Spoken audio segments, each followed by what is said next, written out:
नमस्कार दोस्तों, स्वागत है आपका इंस्ट्रूमेंटल बैंकर चैनल पे। So in today video we will discuss about the reasoning section. जैसा कि हमने लास्ट वीडियो में अबाउट क्वांट सेक्शन के बारे में बताया था कि कैसे हम लोग 15 से 20 नंबर ला सकते हैं। तो आज के इस वीडियो में हम लोग रीजनिंग की बात करेंगे कि कैसे बचे बचे हुए दिनों में हम लोग कैसे बिल्कुल स्ट्रैटेजी से कौन सा सेलेक्ट क्वेश्चन अटेम्प्ट करके 15 से 20 क्वेश्चन बिल्कुल इजिली करेक्ट अटेम्प्ट कर सकते हैं, राइट। तो सबसे पहले दोस्तों चैनल को सब्सक्राइब करना ना भूलें और वीडियो को शेयर जरूर करें, लाइक करें। ठीक है दोस्तों, और आपको जो भी प्रॉब्लम आए तो आप कमेंट में लिख सकते हो। तो बहुत सारी क्वेरी आ रही थी दोस्तों की रीजनिंग सेक्शन के लिए, और एक और क्वेरी आ रही थी आपकी की जॉब प्रोफाइल से रिलेटेड। तो जॉब प्रोफाइल से रिलेटेड भी मैं एक वीडियो बनाऊंगा फिलहाल, लेकिन एक कल या परसों वो आएगी वीडियो। ठीक है दोस्तों। तो आज के इस वीडियो में हम लोग बात करेंगे अबाउट रीजनिंग सेक्शन।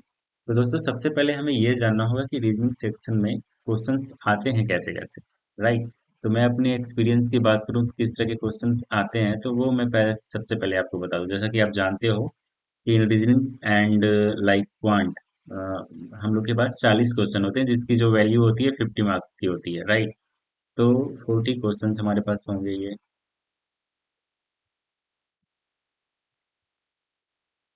कितने मार्क्स के आते हैं? 50 मार्क्स के, राइट। अब सबसे पहले देखते हैं बाइफरकेशन क्या होता है, किस तरह के क्वेश्चन से आते हैं टोटल, राइट। यानी टाइप्स ऑफ क्वेश्चंस।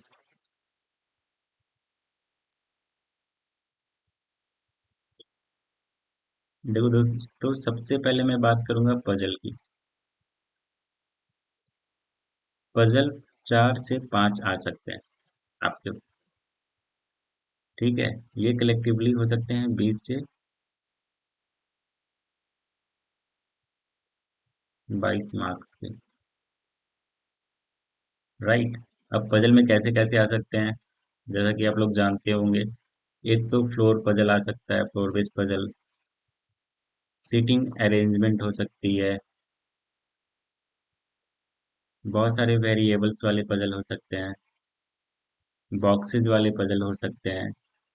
प्लस इसमें ये भी हो सकता है कि ब्लड रिलेशन रिलेटेड पजल। ठीक है दोस्तों। तो इस तरह के क्वेश्चंस आ सकते हैं पजल में। कभी कभी क्या होता है दोस्तों कि जैसे अगर आपको आपके पास 4 पजल है, ठीक है, तो 5 5 क्वेश्चन आ जाएंगे। लेकिन कभी कभी ऐसा भी होता है कि अगर आपके पास 5 पजल आ रहे हैं तो उसमें कोई किसी में 4 क्वेश्चंस होंगे, किसी में 5 होंगे, या हो सकता है किसी में 6 भी हो सकते हैं। ठीक है, तो हालांकि 6 काफी पॉसिबिलिटी कम होती है, बट 4 से 5 क्वेश्चन तो रहेंगे ही रहेंगे। ठीक है।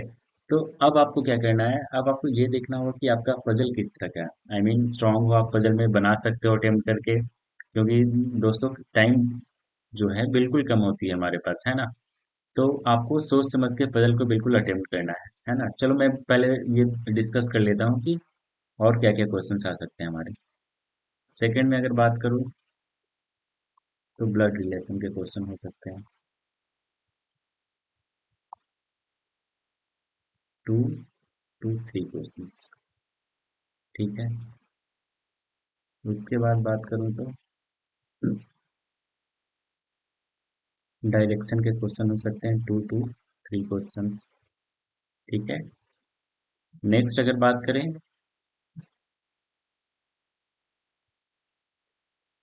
सिलॉग्स, ठीक है, सिलॉग्स के क्वेश्चंस हो सकते हैं 3 to 4। उसके बाद बात करूं इनइक्वलिटी के भी क्वेश्चन हो सकते हैं 2 to 3।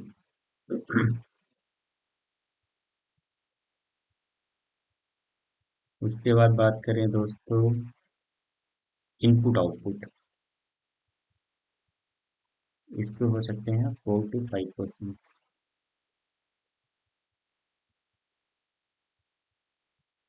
और बात करें तो लॉजिकल रीजनिंग क्या होता है, तो ये आपको पता होगा। स्टेटमेंट होता है, कंक्लूजन होता है, उसके बाद इन्फ्लुएंस वाला होता है। इस तरह के क्वेश्चंस होते हैं लॉजिकल रीजनिंग में, राइट।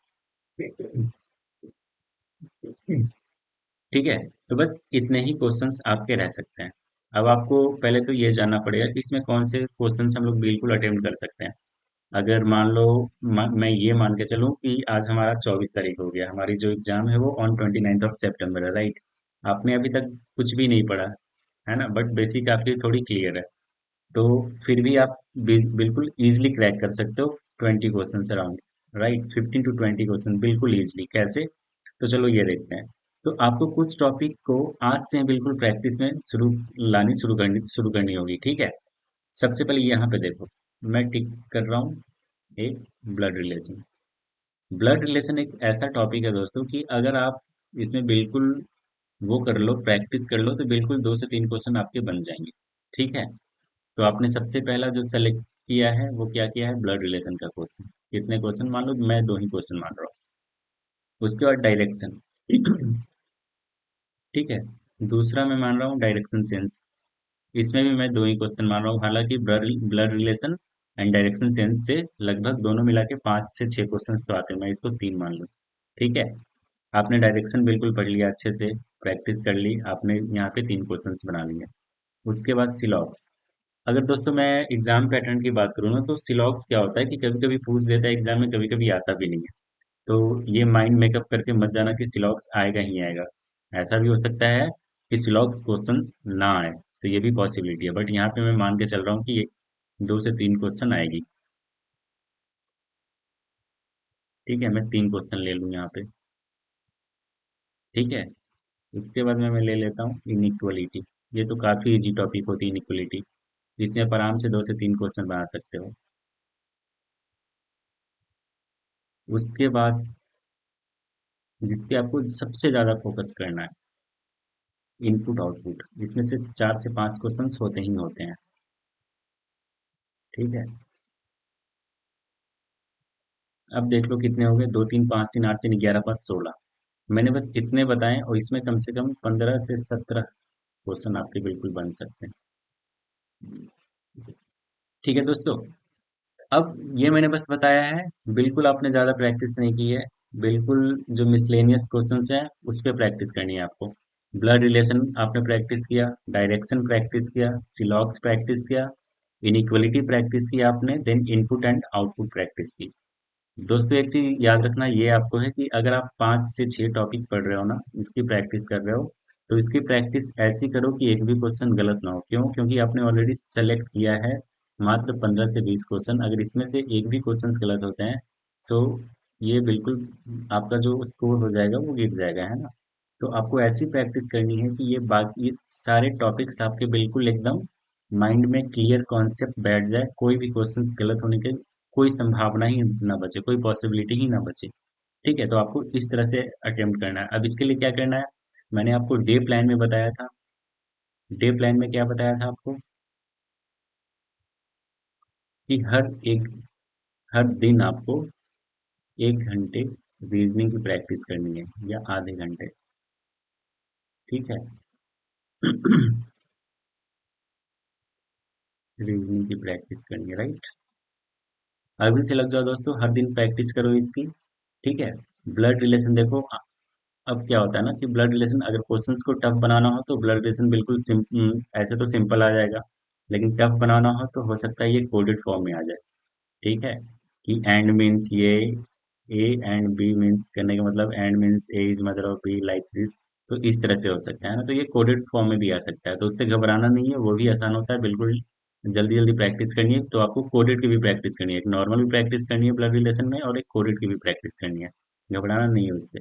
उसके बाद डायरेक्शन की बात करूँ तो डायरेक्शन भी बिल्कुल ईजी आ सकता है। दो चीज हो सकती है, या तो डायरेक्शन सिंगल लाइन वाली आ जाए, या तो एक पजल के फॉर्म में आ जाए, आई मीन एक स्टेटमेंट के फॉर्म में आ जाए, जिसमें 4 से 5 लाइनें होंगी, उससे 2 या 3 क्वेश्चन बनाने होंगे, ठीक है। तो इसकी भी पॉसिबिलिटी दो तरह की होती है, या तो सिंगल लाइन क्वेश्चन आ जाए, सिंगल स्टेटमेंट क्वेश्चन, या तो एक ज्वाइंट पजल टाइप का आ जाए, है ना। पजल टाइप क्वेश्चन जिससे 3 क्वेश्चन, एक ही पजल से 3 डायरेक्शन के क्वेश्चन होंगे। उसके बाद सिलॉक्स।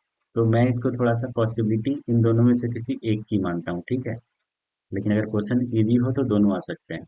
लेकिन फिर भी हमेशा याद रखना कि अगर सिलॉक्स नहीं आ रहा तो फिर भी मेकअप करने के लिए इसके जगह पे कोई ना कोई मिसलेनियस क्वेश्चन आ सकता है, कोडिंग डिकोडिंग का, तो इन दोनों पे मिला के 5 से 6 क्वेश्चन आपको आने ही आने हैं। तो मिसलेनियस की भी प्रैक्टिस कर लेना, अल्फाबेट रिलेटेड होते हैं, है ना।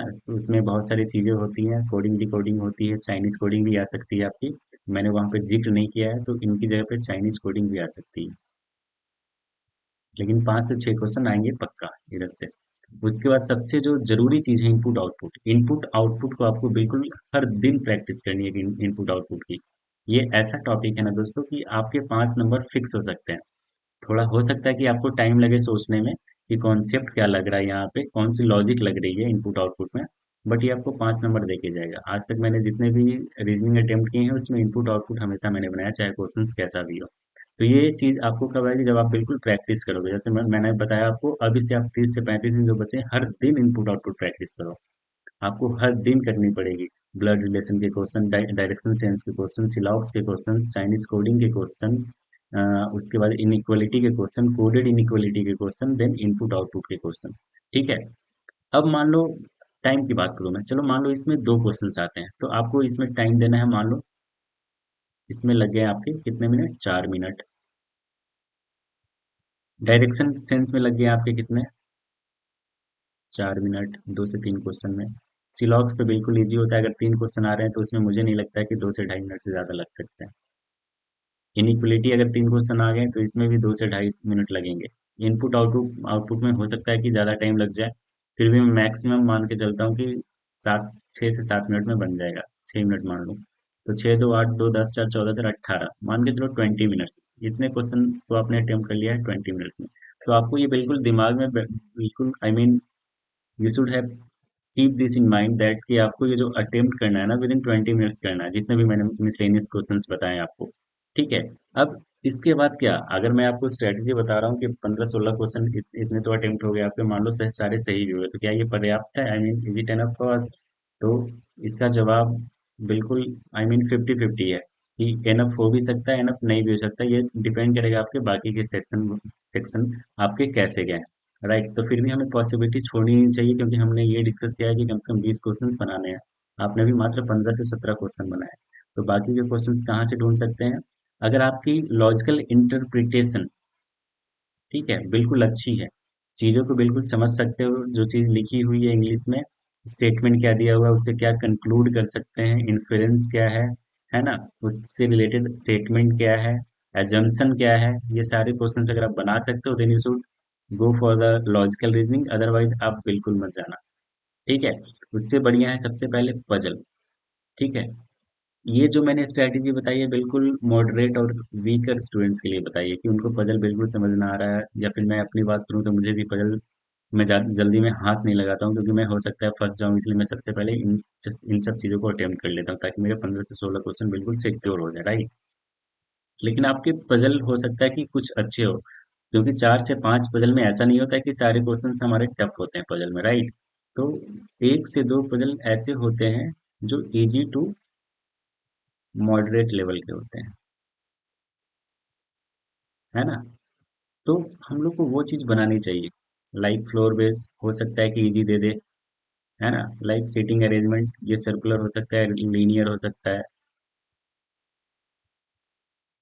तो ये चीजें हो सकती हैं कि बिल्कुल इजी हो। राइट। तो इस तरह से हमको देखना है कि कोई भी एक पजल बना ले जो भी इजी हो। तो मान लो 3 से 4 क्वेश्चन इधर हो गए, तो आपने 15 से 17 क्वेश्चन इधर बनाए, और एक क्वेश्चन पजल से बना लिए। कितने हो गए, 18 से 21। अगर आपने इतना बिल्कुल सही बना लिया, तो ये बिल्कुल आपके लिए सही स्कोर है ना। क्योंकि इतने कम समय में हम लोग इससे ज़्यादा कोई वो नहीं कर सकते हैं, क्योंकि आपके पास इतना टाइम है नहीं, क्योंकि आप लोग ऑलरेडी वर्क कर रहे हो कहीं ना कहीं, आपके पास इतना टाइम नहीं है। तो 18 से 20 क्वेश्चन अगर आप बिल्कुल अटेम्प्ट कर रहे हो with 100% accuracy, so it is very, I mean, good enough for you. Right. तो आपको इस तरह से स्ट्रेटेजी अपनाकर रीजनिंग करनी है। राइट। तो मैंने आपको इसके पहले वाले वीडियो में बताया था क्वांट के बारे में। ठीक है। कि क्वांट में राउंड, मैंने उस समय भी बताया था कि 20 से 22 क्वेश्चन कैसे करना है। आज के वीडियो में मैंने आपको बताया अबाउट रीजनिंग, कि 18 से 21 क्वेश्चन इसमें भी आप कर सकते हो। अब दोनों को मान के चलो तो 38 से 42 क्वेश्चन कर सकते हो। ठीक है। अगर आपने 38 क्वेश्चन भी कर दिया तो 1.25 से मल्टीप्लाई कर लो। लगभग कितने हो गए? लगभग 48 के आसपास अप्रॉक्स आएगा, है ना? यानी 48 to 50 नंबर आप ले आओ। अब बाकी के 3 सेक्शंस ऐसे हैं ना कि उसमें 50 नंबर तो इजीली स्कोर कर सकते हो। तो 50 + 50 100, अगर आपने 100 स्कोर कर दिया स्केल 2 या स्केल 3 के एग्जाम में, देन आपकी सीट पक्की है दोस्तों, ठीक है। तो आज के इस वीडियो में मैंने आपको बताया अबाउट रीजनिंग की कैसे अटेम्प्ट करना है। दो तरह के स्टूडेंट हो सकते हैं, काफी तेज हो सकते हैं, मॉडरेट लेवल के हो सकते हैं, एंड देन वीकर स्टूडेंट भी हो सकते हैं। तो वीकर और मॉडरेट के लिए मैंने ये बताया कि कैसे पजल को छोड़ के भी हम लोग स्कोर कर सकते हैं अगर उतनी मजबूत नहीं है। बट पजल को कम्प्लीटली नहीं छोड़नी है, बिल्कुल दिमाग में ये मत कर लेना कि पजल आए तो मैं उसको स्किप कर दूंगा। अब मान के चलो एग्जाम वालों ने थोड़ा टफ कर दिया, 5 की जगह पे 6 पजल आ गए, तो आपको बिल्कुल छोड़ नहीं देना सारा पजल, है ना। पता चला कि इधर 15 से 17 क्वेश्चन बन रहे थे, वो 8-10 पे आ गए, तो आपको उस समय 2 पजल अटेम्प्ट करने पड़ेंगे और वो इजी पक्का होंगे क्वेश्चन।